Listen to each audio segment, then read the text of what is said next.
Gente, boa noite, boa noite. É sempre um prazer estar com pessoas amadas, pessoas que a gente, na caminhada com Cristo tem colocado pessoas boas no nosso caminho. Pessoas boas, pessoas que enxergam o reino, que é uma coisa difícil é enxergar o reino. Na maioria das pessoas, as pessoas querem levantar bandeiras, bandeiras próprias, bandeiras de egoísmo, mas graças a Deus, Deus tem colocado em nosso caminho pessoas boas, que enxergam o reino.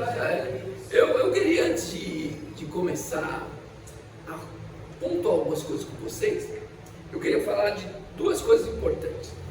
Primeiro aqui, 20 anos de Instituto Cálice que a gente comemorou esse mês. 20 anos, nesses 20 anos impactamos a vida de mais de 120 mil pessoas. Então, para São Paulo não é muita coisa, né? São Paulo é pouca coisa. Em São Paulo, quando você imagina São Paulo com 12 milhões de habitantes, vai, gente, não fiz nada.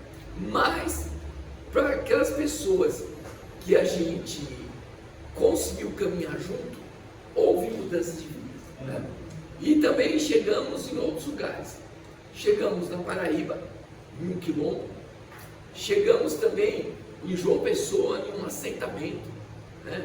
Então, Deus tem usado a gente em diversas coisas. E agora, esse ano também, nós colocamos um braço do Instituto lá em Itaquá, junto ao Instituto Redenção, onde tem 8 mulheres aprendendo crochê e gerando renda com isso. Isso também é muito importante.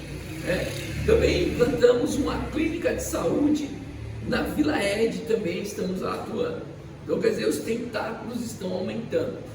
Mas, uma coisa importante, que Deus deu um conselho há muito tempo no Éden para Adão. Não é bom que você viva só. Não é bom. Não é bom que você viva só. E aí, a gente entrou em uma segunda coisa chamada Movement Day. Movement Day, o que significa isso? Nova York, nos anos 80 e 90, estava passando por grandes dificuldades. Parecia que era Gotham City. E o que mudou Nova York? A união das igrejas. Que eles determinaram que Nova York só iria melhorar se em 10 anos eles implantassem 8 mil igrejas. 8 mil. Mas como fazer isso? Aí vem os desafios. E veio um desafio da igreja presbiteriana para um pastor chamado Timothy Keller. E o Timothy Keller, junto com o Mike Pierre, eles fundaram o Movement Day, que é um movimento onde nós abaixamos bandeiras de igreja e começamos a caminhar juntos. Onde, por exemplo, a Igreja Sal está aqui, então vamos ajudar a Igreja Sal a crescer, mesmo não sendo da bandeira presbiteriana. Ao mesmo tempo, vamos ajudar o Instituto Redenção, que está lá em Itaquá, que não é da bandeira. E aí, com isso, a gente entrou nesse movimento dele, a gente está trabalhando intensamente em São Paulo, onde fizemos um grande evento, na Unip do Tatuapé, onde mobilizamos várias organizações, ou com várias ênfases diferentes, mas a missão principal, sabe qual é? Proclamar o Evangelho de Cristo. Que Cristo é o grande redentor da nossa nação. Então eu queria fazer um convite para a Casa Sal também aderir ao movimento. A partir do ano que vem, a gente vai estar trazendo novas pessoas. Para quê? Para quando chegar agosto a gente mobilizar São Paulo inteiro. Mas, veja bem, a gente vai fazer caminhada para Jesus, não vai ser nada. A gente quer que a Casa Sal faça um movimento no seu bairro, de grande evangelização e grande clamor. Ao mesmo tempo que a gente vai estar num carrão, ao mesmo tempo que a gente vai estar em outro. E isso a gente vai fechar um dia só. Mas também, nós temos uma escola de líderes. E essa escola de líderes é muito importante, porque a gente traz para perto, para você não se sentir só. Porque às vezes a gente está na caminhada cristã e a gente se sente só. E aí eu me reuni com líderes do mundo. Líderes do mundo. Isso impactou minha vida tremendamente. Que eu vi que na Índia se converte 2.000 pessoas por dia. No Egito, que é muçulmano, e que sem quem se declara cristão é preso, tem culto todo domingo com 6.000 pessoas. E eles não estão nem aí se vão ser presos ou não. Estão nem aí. E eles falam, ó, morrer é lucro, vou fazer parte do grande banquete. E todo domingo tem 6.000 pessoas falando que Deus é soberano. Isso é muito importante, viu, gente? Ao mesmo tempo, eu olho para o Oriente, encontrei com pessoas de Taiwan, de Singapura, e o Evangelho tem prosperado. Mas mesmo que o Evangelho tenha prosperado desse tamanho, ainda falta a gente alcançar 7.000 povos. Ó, vocês têm ideia, só em Angola tem 33 etnias, só 16 tem Bíblia traduzidas na sua língua. Então, quer dizer, a gente tem que trabalhar cada dia mais e nos fortalecer cada dia mais, orar para esses irmãos que estão no Oriente, que estão na África, e estão trabalhando, e estão tendo dificuldade assim como nós. Mas veja bem, em nenhum momento ninguém recua. Em nenhum momento ninguém recua. Todo mundo faz o quê? Avança. Avança. Isso é muito importante a gente ter na nossa cabeça, porque às vezes a gente perde a ideia do que é reino de Deus. Porque quando a gente ora a oração dominical, e a gente fala assim, venha o teu reino. Cara, você pede isso todo dia. E o reino está aqui. O que você tem que pedir? Senhor, tira a escama que está no meu olho, que eu não estou conseguindo enxergar. Que o Evangelho avança, que o Evangelho prospera, que Deus é soberano todo sobre tudo. Por quê? Porque senão a gente acha que nós estamos só. Mas crer e viver os valores do reino é preponderante na vida do crente. Se você não crer e não viver, você não vai entender nada. Então fica mais um domingo, mais um domingo, mais um domingo. Mas veja bem, quando a gente pensa em certas coisas, a gente fala assim, olha, Alexandre, a gente queria um ano de Casasal que fosse uma explosão de gente. Mas eu tenho uma coisa para falar para vocês, que eu estou aprofundando cada dia mais. O estudo de Isaías, no meio do caos, ele falou, Senhor, usa-me, eis-me aqui, não quero nem saber. E Deus falou para ele assim, ó, você vai falar para todo mundo, mas ninguém vai te escutar não. Imagina se fosse você. Você ia voltar para casa e se preparar, ninguém vai escutar mesmo, vou ver o jogo do Corinthians. Não é que não está muito bom. Vamos ver o São Paulo pior ainda. E o Palmeiras sem mundial. Aí é loucura, aí é loucura total. Aí é loucura total, né? Então, quando a gente pensa nisso, a gente fala, meu, Isaías, mesmo o Senhor falando, olha, eu vou te usar de forma tremenda. Isaías sai caminhando e falando assim, olha, Deus é soberano, Deus é soberano, Deus é soberano. Depois vai vir o que vai redimir a gente. E o que é legal para nós hoje? Nós vemos a história que já aconteceu. A redenção já aconteceu. Só falta um capítulo da história. Jesus voltar pela segunda vez. Aleluia, irmãos.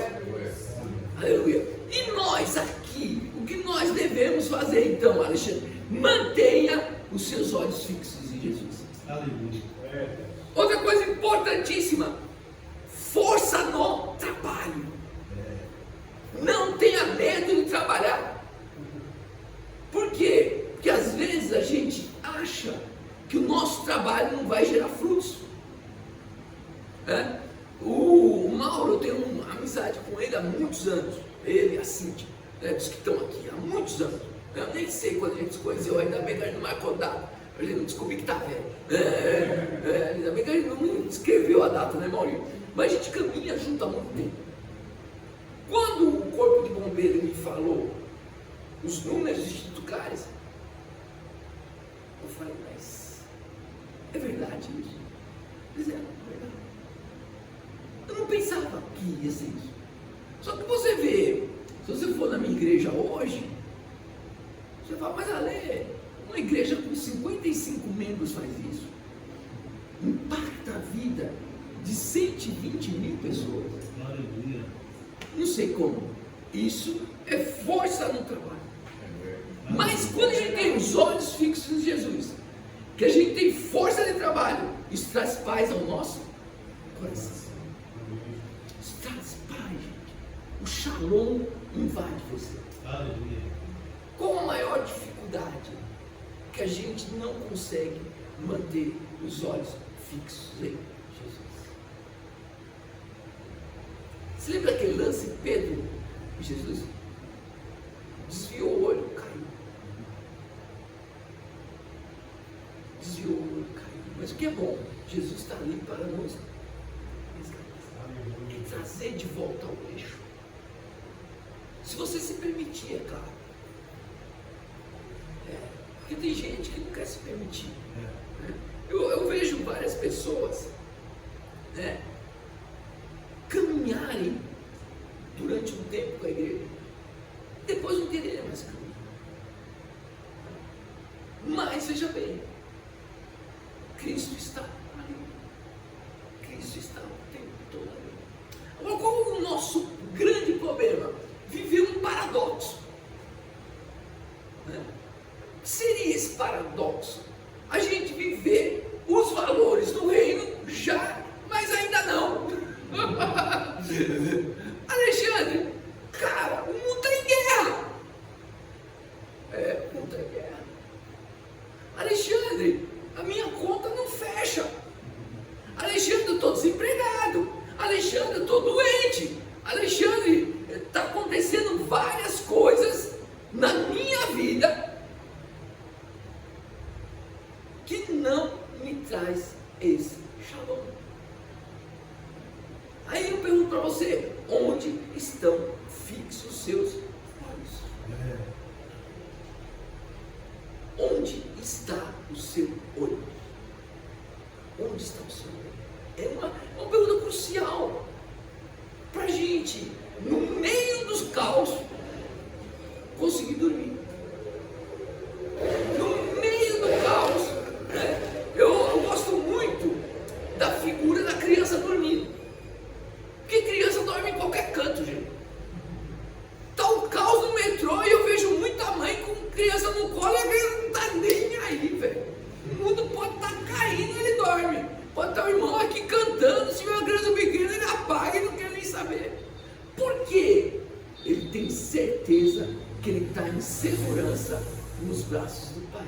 Aleluia. E é isso que você tem que viver nesse paradoxo.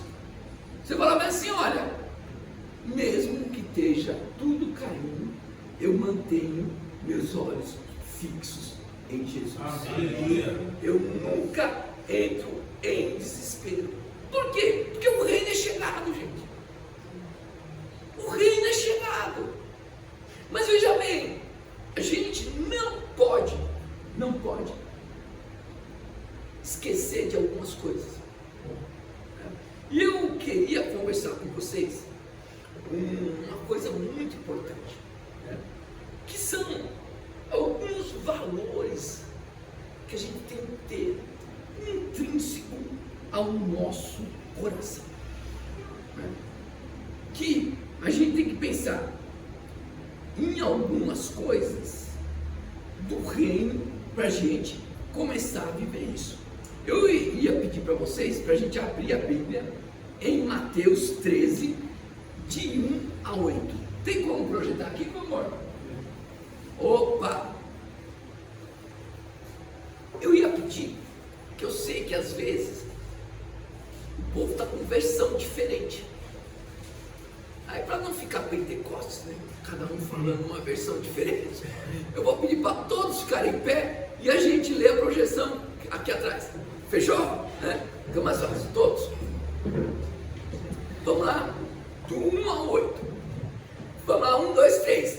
Tendo Jesus saído de casa naquele dia, estava sentado junto ao mar, e ajudou-se muita gente a ele, de sorte que, entrando no mar, se assentou, e toda a multidão estava em pé na praia. E falou-lhe de muitas coisas por parábolas, dizendo: Eis que o semeador saiu a semear, e quando semeava, uma parte da semente caiu junto ao caminho, e vieram as aves e comeram-na. E outra parte caiu em pedrais, onde não havia terra bastante, e logo nasceu, porque não tinha terra funda. Mas, vindo o sol, queimou-se e secou-se, porque não tinha raiz. E outra caiu entre espinhos, e os espinhos cresceram e se sopraram-na. E outra caiu em boa terra, e deu fruto, uma a 100, outra a 60 e outra a 30. Vamos orar, irmão. Senhor, bendito é o teu nome e enorme as suas misericórdias. Senhor, traga essa visão de reino para nós hoje, Senhor. Façamos que vivamos o teu shalom, Senhor. Essa paz que excede todo entendimento, Senhor. Senhor, abençoe esse culto, essa palavra, que possamos colocá-las em nosso coração e praticá-las, Senhor. Abençoe os ausentes também, Senhor. As pessoas que estão escutando em outros lugares, Senhor. Que essa palavra impacte a vida nossa. É isso que te pedimos em nome de Jesus. Amém. Poder sentar, irmãos.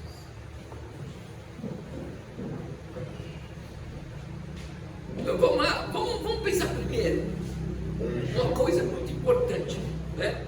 Primeiro é a natureza desse reino que a gente serve. Porque se a gente não entender a natureza desse reino, a gente não sabe para que a gente está trabalhando. Porque o que é importante, gente, a gente cumprir o grande mandato. Porque não adianta a gente vir na igreja se equipar e não cumprir o grande mandato, que é ir e pregar o Evangelho. Quando a gente pensa nisso, a gente fala assim: olha, qual foi uma sociedade que foi maravilhosa? A igreja primitiva do século I. Mas eles se perderam aonde? Queriam fundar um clube. E não queriam mais sair de Jerusalém. E teve que vir uma grande perseguição para os crentes se dispersarem. Então, quando a gente entende os fundamentos do cristianismo, a gente fala: olha, se eu não entrar em missão, eu não vou estar cumprindo a única coisa que Cristo pediu. A única coisa. Ide e pregar o Evangelho a toda criatura. Mas aí, a gente tem que lembrar primeiro que o reino de Deus está presente. Que esse reino está em nossas vidas. Que esse reino, mesmo sendo invisível, tem seus valores, né? Que o reino não é metafórico nem simbólico. Que o reino existe. Que o reino está presente e nós estamos vivendo o reino. Mas não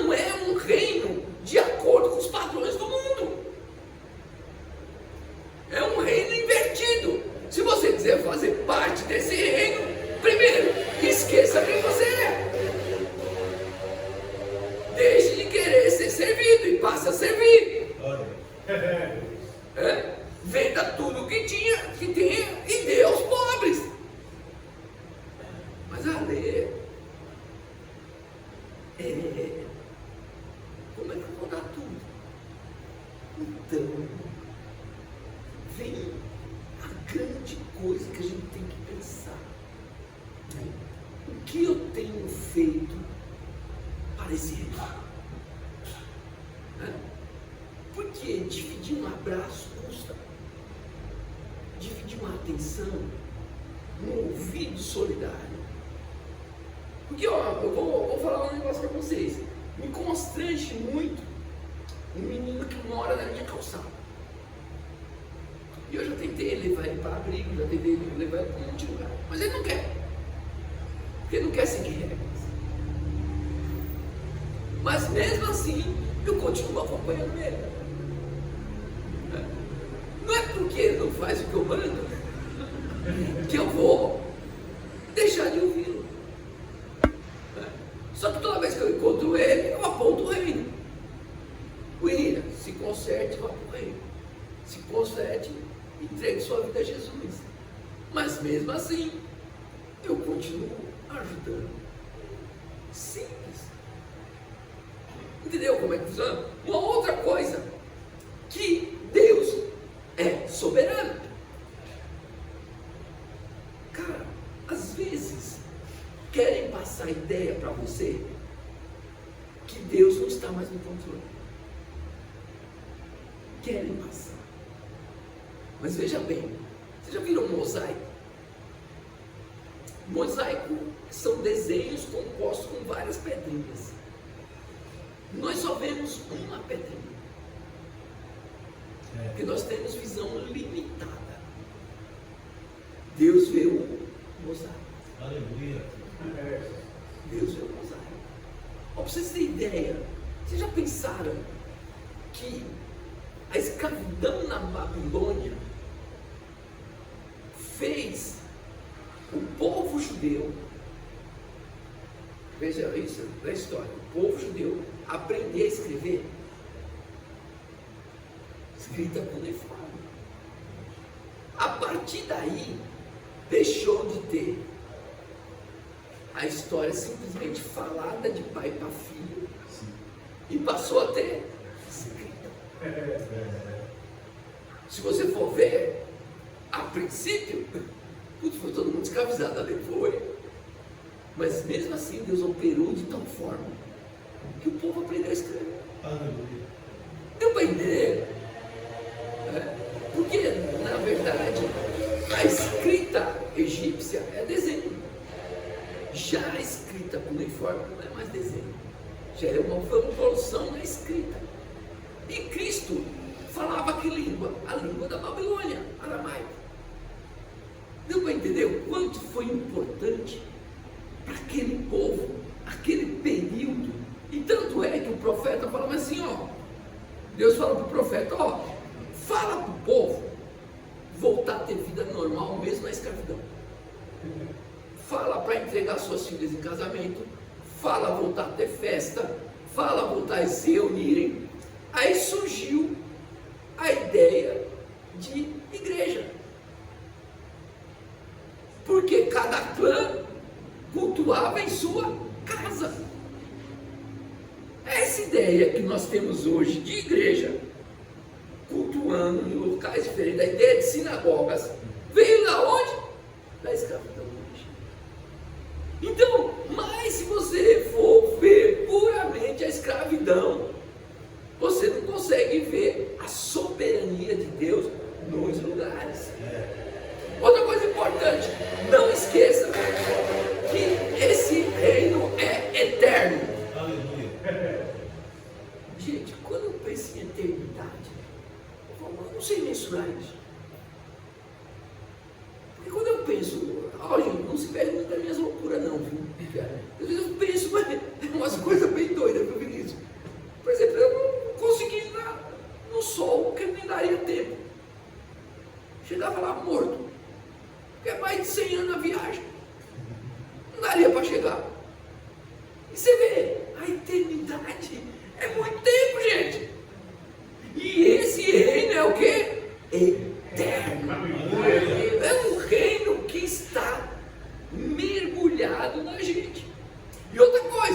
Importante para vocês não esquecerem, esse reino é único, é singular. Esse reino não é plural, não existe outro Deus. Não existe outro Deus que governe tudo, que tenha controle sobre tudo. Esse é um reino que singular. O rei que domina sobre tudo e sobre todas as coisas.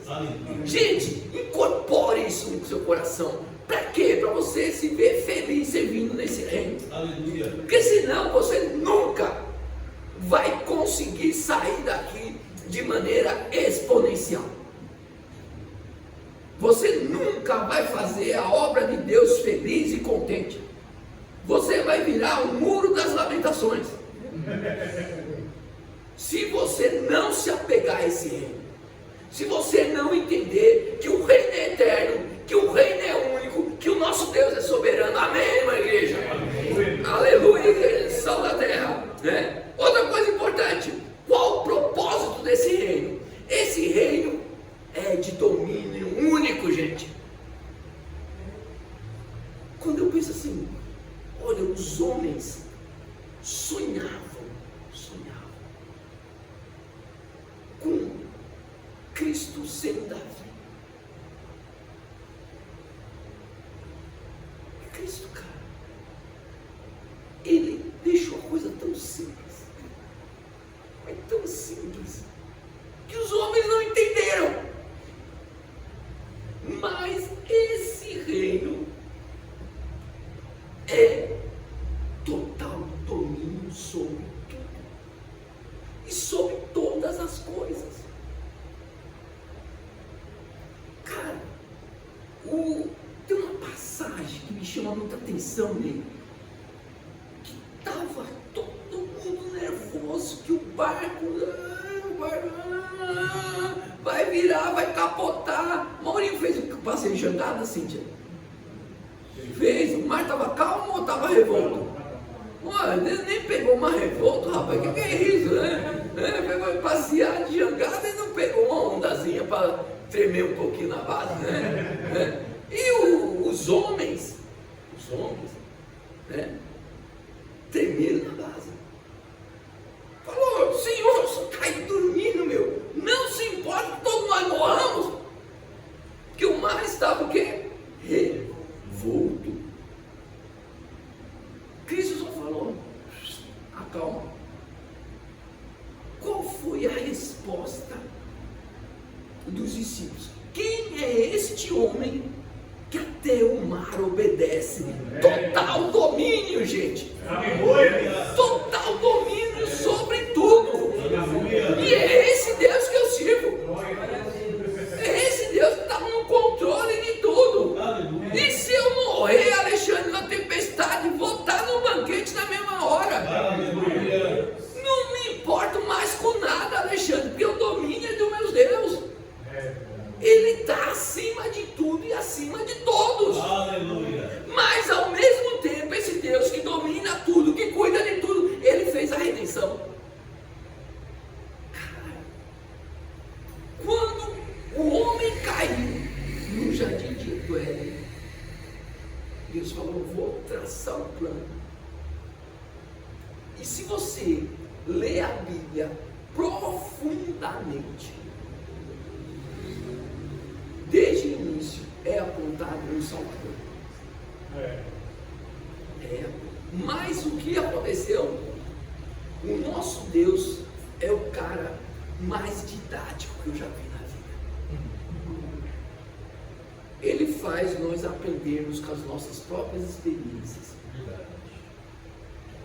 Com as nossas próprias experiências. E ele saiu na história falando, olha, um ser humano não consegue trazer redenção para vocês. Vai ter que vir o próprio Deus. E quando eu penso que Cristo se esvaziou para estar aqui, esse Deus me ama. E me ama profundamente. Aleluia. Profundamente. Aí quando eu vejo determinados irmãos, né, ter preguiça horrorosa junto à igreja,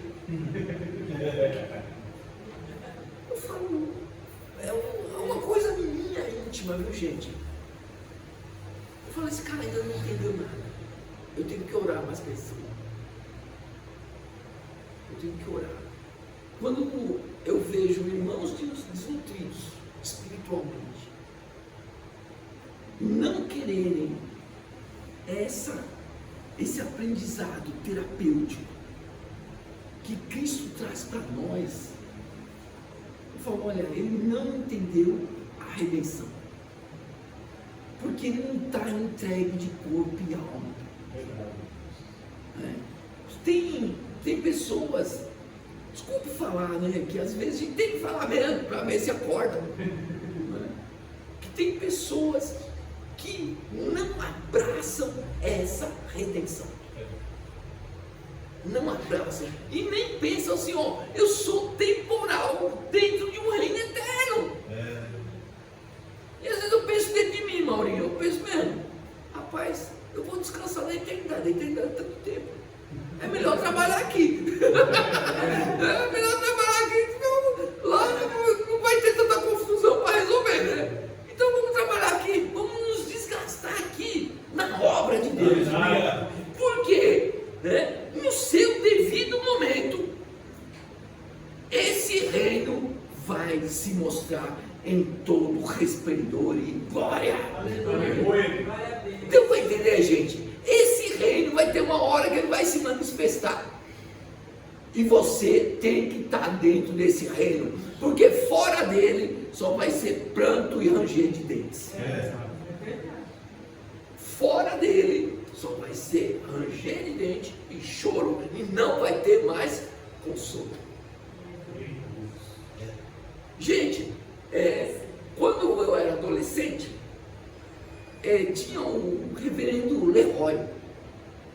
O reverendo Leroy era um missionário dos Estados Unidos, que ele andava no Brasil.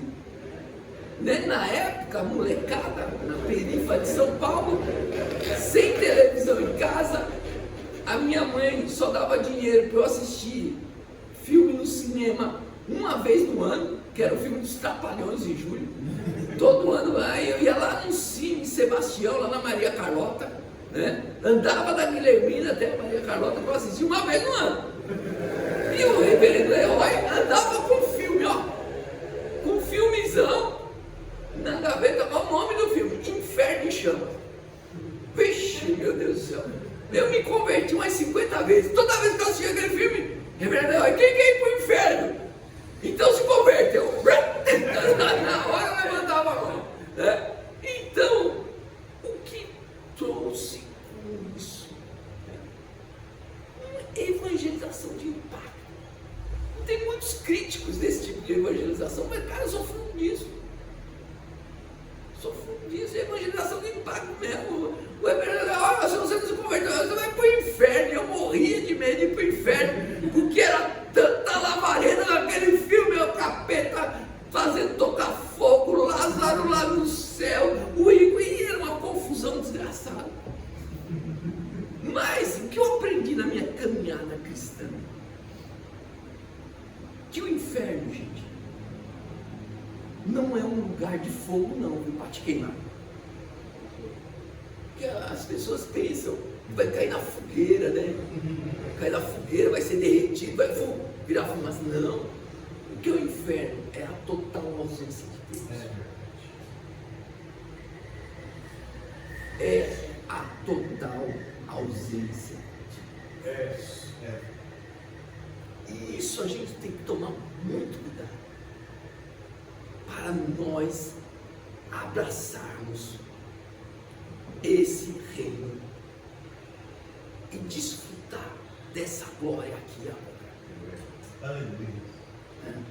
Agora, né, quando a gente pensa nessa parábola, a gente fala assim, Ale, o que essa parábola traz para mim, cara?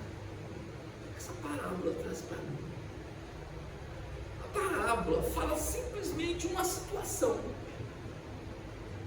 de nós aqui, Casa Sal. A Casa Sal com um saco de arroz jogando por todo canto. Aleluia. Essa é a igreja que avança. A gente não pode parar de falar daquilo que ouvimos e vivemos. Aleluia. Porque se nós pararmos de falar, a gente não está no reino. Mas aí vem uma coisa muito importante para vocês fixarem na cabeça de vocês. Primeiro grupo, né, que tem algumas sementes que caem na beira do caminho. Cai mesmo, gente. É aquele cara que você fala e o cara... Isso é normal. Normal. Porque o reino não é para todos. Eu não sei se vocês já repararam nas figuras das grandes cidades da antiguidade. As cidades tinham muros altos e um portão central, onde durante o dia esse portão ficava aberto para ter circulação de gente. Sim. À noite, esse portão era fechado e só ficava uma portinha, onde só dava para passar um de cada vez. E no fim desse corredor tinha um soldado, e se ele não te reconhecesse, ele te matava. Então Cristo usou essa figura e falou: olha, a porta é o quê? E só dá para passar quantos cada vez? Veja bem, tome cuidado com isso. Não é porque você está na igreja que você vai ser salvo. A salvação não é coletiva, ela é individual. Naquele dia, marido e mulher se separaram. Amigos deixarão um vai e outro fica. Mas eu não sei quem é quem. Ainda bem. Tem duas coisas maravilhosas, gente. É saber quem é quem. Não sei. E outra coisa, eu não sei o dia que eu vou morrer. Imagina o sofrimento. Imagina você olhar para o teu irmão e falar: putz, não vai ser salvo não. Ou então você está aquele cronômetro ali retrocedendo. O tanque estava ficando vazio, ó, vai parar o carro, você vai morrer. Ainda bem que a gente não sabe essas duas coisas. E qual o nosso papel principal? É saber que nós temos que continuar semeando. Por quê? Tem uma parte que vai se perder, mas tem uma outra parte que cai em solo rochoso, que é aqueles que você fala do evangelho, ele recebe com alegria. Aí você fala: rapaz, esse cara vai para a igreja, esse cara vai para a igreja. Aí você combina com ele tudo certinho, hora, dia, tudo, o cara não aparece. Então ele recebe a missão com alegria, mas a coisa não vai para frente. Solo rochoso. Tem um outro grupo que se interessam mesmo, se interessam, né? Quer estudar com você, até entra no discipulado. Aí você fala: esse daí vai para frente, esse daí vai. Mas no meio do caminho o cara se dispersa. Se dispersa. Ô fulano, por que você não está vindo mais na igreja? Ô Ale, olha, eu fui em tal coisa, eu fui em tal coisa. Aí de repente o cara não te atende mais. O cara começa a fugir de você. É verdade. É incrível, cara, como a gente vive isso no nosso dia a dia. São aqueles irmãos que vivem um período aqui e depois vão embora. É o solo espinhoso, que é aquele cara que a gente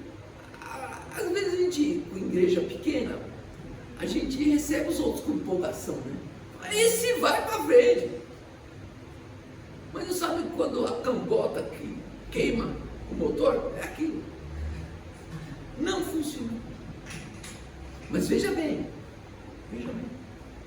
não é por causa disso que nós vamos nos desanimar. Aleluia.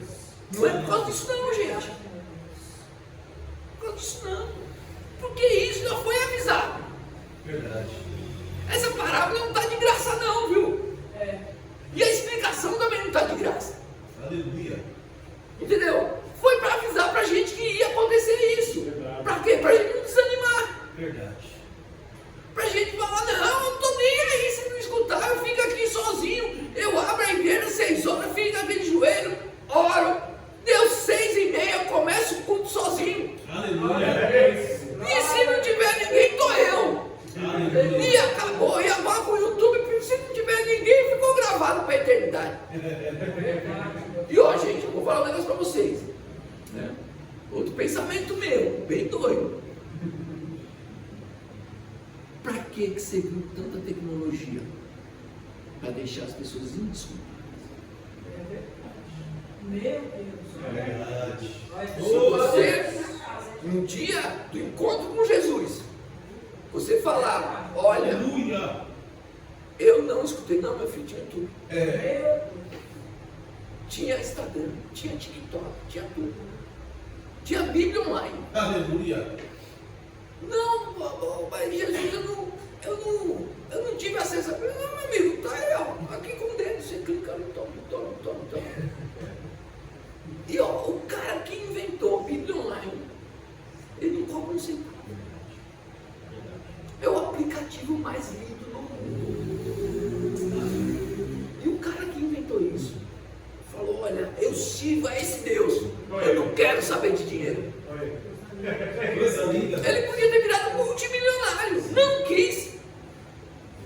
Ele e a equipe dele de desenvolvedores falaram o seguinte, ó, vou dar isso para o reino de Deus. Aleluia. Mas o que é bom? Que tem uma parte da semente que cai na boa terra. Gente, não vamos ver o que não deu certo, não, vamos ver o que deu certo. Porque às vezes a gente está vendo meio copo vazio, mas tem água ainda, vamos beber. Simples assim. Porque às vezes a gente cai na comiseração. A gente só vê defeito e não vê virtudes. A gente está com o copo meio cheio de água e está reclamando que não tem água. Mas meu amigo, você não está enxergando, está pela metade. Tome isso daí para sua sede. Porque as pessoas hoje têm a tendência de reclamar de tudo. Mas veja bem, olha o desfecho. Para você ter ideia, né? Terra de Israel sempre foi uma terra de arado ruim, uma terra seca, uma terra não boa. Para você ter uma ideia, se o cara plantasse uma semente lá e ela desse 1:6, o cara já dava aleluia.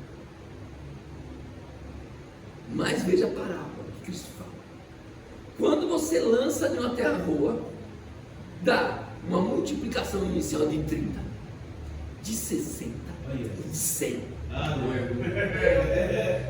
Dá mais de 1000 vezes o que os caras tinham como ideal. Olha o que Cristo está falando para esse povo. Está falando assim, ó, se você se entregar a esse reino, você vai ser tão fértil e tão feliz que cada semente tua vai dar um rendimento de 1:100.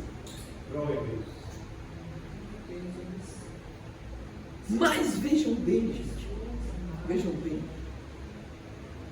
Isaías, no período dele falou, quase ninguém escutou. Mas hoje, quando eu estudo Isaías, eu tenho uma felicidade imensa. Que foi o profeta que falou, Cristo vai vir um Redentor, vai vir um Rei dos Reis. Verdade. Calma, Alexandre, calma, que Deus está no controle. Calma. Olha, Alexandre, a semente que foi lançada em você vai render um para sempre. Talvez não renda aos meus olhos, mas talvez para gerações futuras. Gente, não desanime, nunca. Por quê? Porque na história fica como você acabou, não como você começou. A história, você é lembrado como você acabou, não como você termina. Sempre assim. É verdade. Todos lembram você como você acabou. Poxa vida, vivi uma vida inteira na igreja, mas no fim deixei a igreja. Todo mundo vai lembrar que você deixou lá.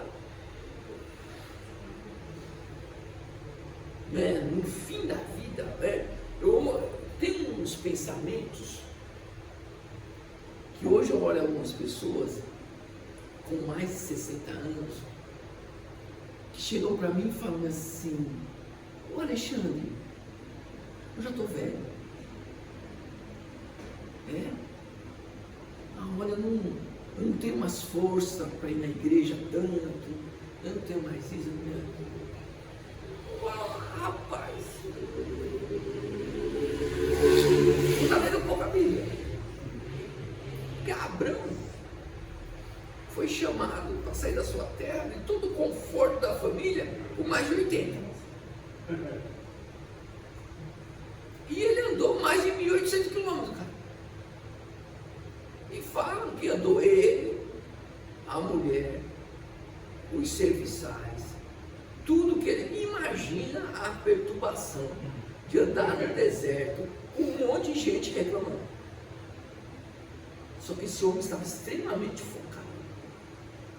Ele falou: meu Deus vai me apontar um lugar para Jesus.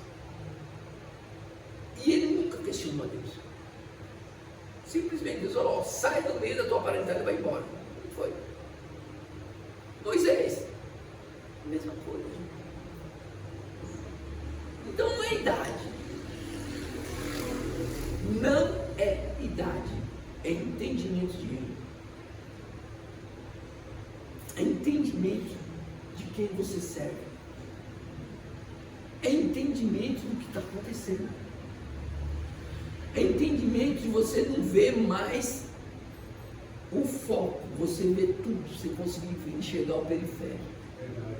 Só assim você vai entender que tem sementes que demoram mais a germinar.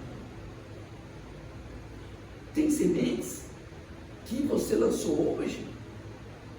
Teve um caso de um amigo que ele falou para mim: Ale, minha avó morreu e ela queria que eu estivesse na igreja. De agora em diante eu não saio.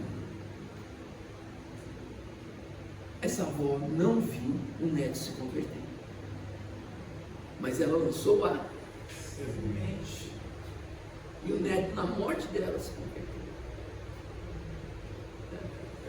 Teve um outro caso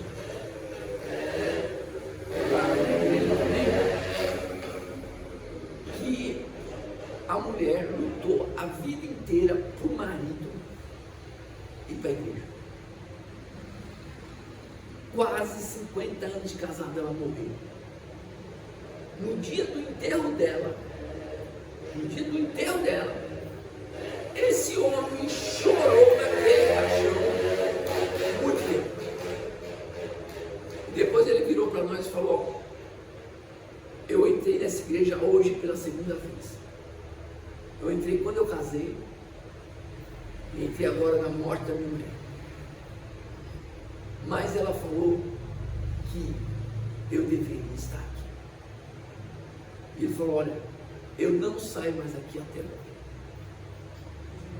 O seu Assenival, o Maurinho conheceu o seu Assenival, pai do Paulo. Ele viveu na igreja até morrer. Aquela semente que a mulher lançou, ela não viu germinar. Quem viu fui eu, Maurinho, Cíntia. A gente viu. Você vê? O seu Senival acabou firme o bom modo.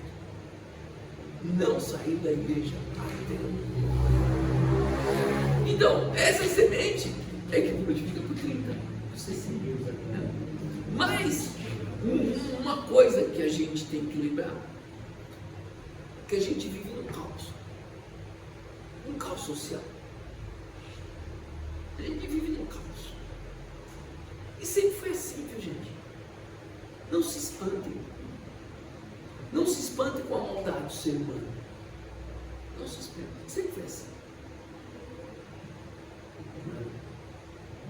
Dê valor, né? Para o que é para ser dado valor? Por quê? Né? Tudo que a gente vê na Bíblia tem períodos de conflitos sociais. João escrevendo Apocalipse. João escrevendo Apocalipse é para consolar aquele grupo de irmãos que estão vendo aqui. Simplesmente falando para eles: olha, se mantenham firmes, que o reino está próximo. Porque um cidadão judeu não tinha direito nenhum, porque estava sob domínio romano. Não valia nada. Bem difícil, um período bem difícil. Né? Agora, né, quando a gente pensa nisso, né, é que eu vejo o que a casa sal tem que buscar, o que a casa sal tem que fazer. Escolha primeiro a Deus em qualquer situação. Nunca se separe disso. Nunca se separe disso. Segunda coisa, tenham contentamento em Cristo. Terceira coisa, pare de reclamar. Veja a graça de tudo. Aleluia. Veja. E a última coisa que eu vou trazer para vocês, que eu acho importantíssimo: sempre sumam e dê lugar a Cristo. Que vocês se encolham e Cristo apareça na vida de vocês. E só assim vocês vão viver a plenitude do reino. Glória a Deus. Nesses próximos anos que vocês ainda vão comemorar. Eu sei que aqui tem muitos irmãos já maduros na fé, que decidiram fazer um novo lugar para acolher pessoas. Mas a gente não sabe semente que a gente está lançando. Você vai germinar daqui a um tempo. Se talvez alguém morra para haver uma germinação, não sabemos. Mas lembre-se sempre, se esvazie de você mesmo e deixe Cristo aparecer na vida de você. Por quê? Se você se basear em Paulo, cara, o homem que fez o maior tratado teológico do mundo acabou preso, acabou pedindo uma blusa de frio. Ele não tinha uma blusa de frio. Ele falou: quando o fulano vir dali, manda trazer meu casaco, que tá frio pra caramba aqui, sozinho. Ele conta os irmãos que abandonaram ele. Mas foi nesse período que ele escreveu as cartas de alegria. Sim. Aleluia. As cartas de alegria. Viu? E se você for falar: olha, esse cara não é muito sucesso, não. Porque o reino é invertido, né? E ele simplesmente falou: olha, combati o bom combate e guardei a fé. Casa Salmo, guarde sua fé. Aleluia. Guarde. Lembre-se de quem você está servindo. Lembre-se do reino que vocês fazem parte. Lembre-se que Deus é soberano. E esse Deus fez um plano de redenção e a sua glória um dia virá. Aleluia. Amém, irmãos? Deus abençoe vocês. Amém.